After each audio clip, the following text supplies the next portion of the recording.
บ่อยสูงค่ะบ่อยสูงพี่ๆน้องๆผู้ปันแห้งขาวใส่หมอหอมกุ๊กกอกค่ะมื้อนี้ก็เป็นวันที่12เดือนธันวาคมที่5ปี2025ในตอนรายการเฮาค่ะตอนได้เดียวเนาะพี่น้องค่ะมารับชมด้วยข่าวเงาเกี่ยวกับเรื่องเพไฟไหม้เนี่ยค่ะอ๋อนี่ก็ติเลยว่าเป็นข่าวเงาอันใหญ่ไว้อยู่พ้องย่ำมาเหลวในคะเนาะก็เพราะว่าไฟไหม้จะเมือคำว่าค่ะต่อถึงเมินในกลางในเนี่ยก็ไฟในอำไปหมอดโฮปากเต็มเนี่ยค่ะอ้อเมื่อวันที่12เดือนธันวาคมที่5ปี2025ก็ ในวันเหมือนในค่ะเนาะเจ้าหน้าที่ภูมิพลพรเขาในก็เลยกดทัดในพื้นที่อันเป็นโครงการโรงงานเฮ็ดเกี่ยวกับไอ้ลองเฟอร์นิเจอร์อันมีไว้อยู่ที่ซอยฉลองกรุง55เขตลาดกระบังเมืองเกาะกรุงเทพค่ะไฟไหม้แต่ไม้จะเมื่อกลางค่ำกลางคืนเมื่อป่นมาเหดอกบ่ฮอดถึงข้าวยาม6โมงในเนี่ยค่ะเป็นสำว่าเจ้าหน้าที่ภูมิพลพรเขาแค่ไฟไล่และแฮมไฟลดย่อมลงยาวว่าในเซตา ก้อยกะว่ายังตึกมีกวานไฟเจ้าในอยู่เที่ยงตั้งนำตั้งหลายเฮ็ดจังไหนคะอ๋อฮอดถึงมาข้าวยามกลางไหน8โมงค่ะอยู่ดีเจ้าหน้าที่ภูมิพลพรเขาในก็ไล่ตึงลาดถึงปันก้นวันก้นเมืองอันมีไว้อยู่ดีในลาดกระบังและปื้นดีหิมห้อมค่ะไฮไลท์ใส่ผ้าต้มซบในนั้นค่ะอ้ออันห้องว่าหน้ากากอนามัยเนี่ยค่ะเปิดตาเฮกังหนังหือไอกล้องกว้านในที่อำเข้ากว่าในหลอดลมโถยใจเฮาเฮ็ดจังได๋ค่ะ เมื่อเหลียวลองโลดซุ่มไรลองตั้งเปิงเป็นมันเป็นจังหือมีจังหืออันว่าได้อยู่เดเจ้าหน้าที่ภูมิพลพรเขาเตกดทัดโหย่อยย่ำมันกว่าว่าจังไหนค่ะเรือเส้นนั้นเนี่ยก็ตั้งฝ่ายเจ้าหน้าที่ภูมิพลพรเขาไหลหางแฮนไว้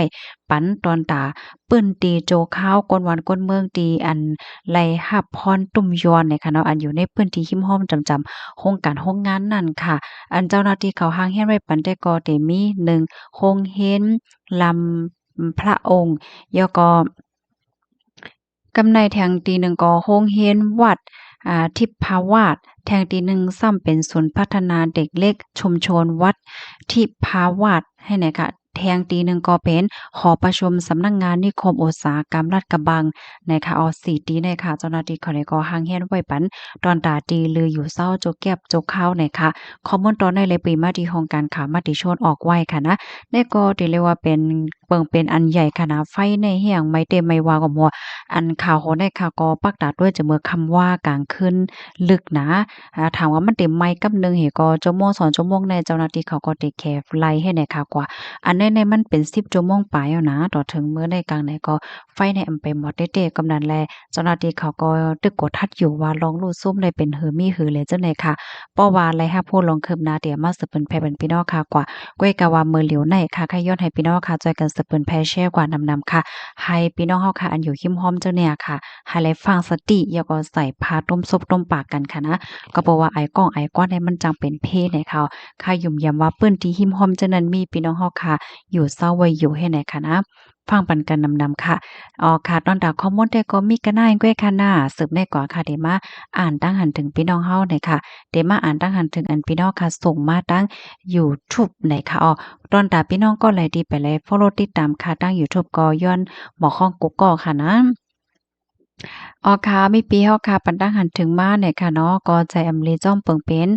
อันใจทุนเนี่ยค่ะเนาะไล่รองไล่กว่าจ้อมน้ำนั่นยาวค่ะก็ใจอำลีเด้ๆค่ะนะก็ผาดยานเฮิรนเยมาหาเงินหาทองเฮ็ดให้เขาอันนั้นนะเฮียก็เมื่อพ้องนั้นซ้ำน้ำไหลนองมาให้ไหนเนาะก็แค่ปันฟังถึงปันพี่น้องเฮาค่ะเนาะเพราะว่าเป็นเพศสภาวะเพศหางเสมว่าที่หนึ่งได้เอาอาสากลอดอ่อนตั้งค่ะเนาะมังก็ในก็ไม่ใจอันนั้นอันใดแหน บางปอกคำสั่งถูกโกจังถึงสายใจในนั้นค่ะเนาะมาแทงค่าเหมยสงค่าใส่หมอหอมอค่าเหมยสงค่าฮับถอมปันแห้งอยู่ตาซียินจมได้ๆค่ะที่ฮับถอมปันแห้งในตอนแรกค่ะขย้อนถามพี่น้องค่ะอีกหนึ่งจ่องแลค่ะว่าถอมกันอยู่ที่ไลเนี่ยเนาะเพราะว่าค่ะไลฮู้ว่าพี่น้องค่ะถอมตีไรไหนค่ะก็เตไลฮู้ว่ากึ่งลีเอาข้อมูลจังหือมาตอนปันกันให้ได้น่ะนะอยู่ที่เมืองปั่นเซถอมอยู่ค่ะอ้อเหมยสมวิตต้องเมืองปั่นค่ะยินจมดีตรงตักมากค่ะนะ อ๋อค่ะข้าวแต่ก็จื้อฮ้องว่าสายหมอกหอมเนี่ยค่ะเนาะเฮแลอันพี่น้องค่ะปันแห้งอยู่มื้อเหลียวเนี่ยก็เป็นชาวนาสายหมอกหอมเป็นช่องสายหมอกหอมในนั้นค่ะเนาะยินชมเด้อๆค่ะที่ยังจมมาติดตามและปันแห้งกันค่ะเนาะจังหนังว่าแล้วค่ะเพราะว่าพี่น้องค่ะติดตามไว้ที่ช่องส่วนตัวค่ะในได้อำว่าค่ะเด้กว่าเพียงว่าอยู่ที่ไหนตั้งหลายวันหลายเมืองหลายก็ เข้าค่ะพี่น้องตื้นติดต่อกับสืบกันตาเสนว่าจังหวะค่ะแตกต่างในพันพี่น้องค่ะอยู่ตาเสนเนาะบ่ได้เป็นรองข่าวเงาห้าลองตุ้งหนึ่งลองกูสำแสนเปิงและซึ่งได้เฮ็ดไหนค่ะเนาะก็ยินโจมค่ะติดตามปันแห้งค่ะอยู่ตาเสนค่ะมาแทงค่ะเมสงกลางวันทอมอยู่ค่ะเมื่อว่ามื้อซื่นในค่ะกว่าหันแม่นอย่างก็แตงหอม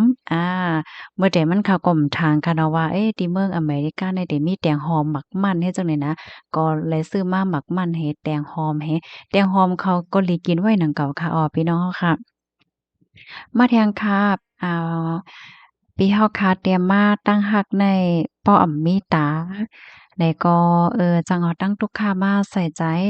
เอาหมักตาและเอาออว่วนเลยค่ะเนาะอ๋อค่ะยินจมนำๆขนาดที่ปันตั้งหันถึงมานั่นยาวค่ะเพราะว่ามาด้วยนางก็นั่นไหนแต่ๆยามานั่งในมีนาเฮิรนอยู่ยาวนะมีนาเฮิรนอยู่ยาวเฮแล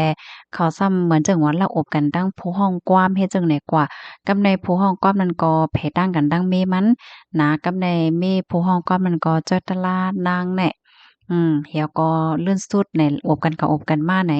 นางในก็ไหลหยอดแต้นในต่างเงิน3ล้านให้เนี่ยรวยพี่น้องค่ะวนด้วยคะลงเงินในกล่องง่ายๆให้แหน่กำนั้นแลเฮาค่ะเนี่ยก็เลยเฮียนฮู้ค่ะเนาะมันป่องว่ามันละลิเฮ็ดไรค่ะเนาะมันจังหนังมังก็ใน คู่อยู่เปิ้นมีนาเฮิรนเนาะก้อยก็ว่ากว่าเก้าโผเปิ้นกว่าเก้าเมเปิ้นให้ไหนก็มีมันก็ได้ซ้ำปลายตั้งใจเหมือนจังหนังว่าเปิ้นมีเมียอยู่ก็แค่เก้าเที่ยงให้ได้ไอ้แก้วงามบ่เหลียวได้มันลือไว้มันมีปักเปิงหมายมีไว้สอนจังหนังว่าเปิ้นเป็นโผเมกันเป็นตั้งการเนาะเฮาว่าเนาะเปิ้นลงลายมือกบโกบกินแขกกันเป็นตั้งการนั่นไหนเมหลงในจังจ้อยตะลานางยิงอันว่าเก้าโผเขาไล่ เฮ็ดแหนอะนะเหมือนจั่งหนังในไหลหยอดแต้นเป็นโขนล้านมันในมันก็ลีโกน่ะเฮ็ดจั่งใดเนาะเมื่อวันตั้งแต่ก็ข่าวเงาจั่งใดมันบ่มีบ่ยอก็มีลงในเปิ้นก็บ่จ้อยตะล่าว่าซังว่าเฮ็ดแหนอะเนาะก้อยหน้ากะปานมื้อเหลียวในซ้ำมันมีเขาฮ้องว่าเช่นเดโพตังนาเนี่ยมันหนำโพตังนาอันเป็นก้นหนุ่มเส้นหุ่นใหม่ขึ้นมาเนี่ยก็มีตั้งหนำตั้งหลายค่ะเนาะเป้าเหมือนจั่งหนังว่า นางหญิงคนหนึ่งเขามีนาเฮิรนเหย้าเสร็จแล้วเขาเนี่ยก็ลงลายมือเป็นทางการมีหยังก็ลงลายมืออะหยังก็ถ้าเป็นสมรสอันเปิ้นว่านั่นค่ะนะกว่าจังชื่อนี่โพตังนาเนี่ยก็มันไล่ล่าทางเฮาค่ะนะโพตังนาเขาเปิ้นก็คับขึงเหตุการณ์ปานเฮ็ดจังได๋แลกำนั้นแลมื้อเหลียวเนี่ยเปิ้นก็เตื้อเอาเรื่องว่าซังว่าจังได๋ก็มีมานำในค่ะอันใดค่ะอันถึงว่าเป็นตอนสอนตอนตาก่อนตั้งนำได้เด้ค่ะนะเหมือนหนังนางหญิง สาวๆเขาเนี่ยก็ไฮไลต์สติได้ๆค่ะเนาะเพราะว่ามีคนมาโอบมาเก้าเนี่ยก็รู้เลยทัดด้วยดีก่อนว่าจ่องเขามีนาเฮิรนนั่นน่ะนะจ่องเขารอดแล้วแต่ห้าเนี่ยเนาะเพราะว่าโอบย่าก้นมีนาเฮิรนเห็นได้สร้างถูกได้ตีให้ได้เตื้อคึกสะเลหน้าตาเตื้อคึกเงินตองยาก็ย่ามไหมย่าจ้อยตะลาว่าสังว่าเจ้าไหนป้าแทงลูกกวนน่ะค่ะมาแทงกาเฮ็ดสังก็ได้แลจอมหนักอันเหี่ยวเฮ็ดนั่นยาวเนี่ยใจยาวค่ะก็เนาะค่ะได้อ้วนลีลาลีเฮ็ดลีก็ตื้นเตเลยอันลีตอบแทนมากขึ้นกว่าเนี่ยค่ะยินจมกูก็ค่ะย้อนให้อยู่เลยกินหวานในรอดเพกันค่ะเนาะบ่อยสูงค่ะ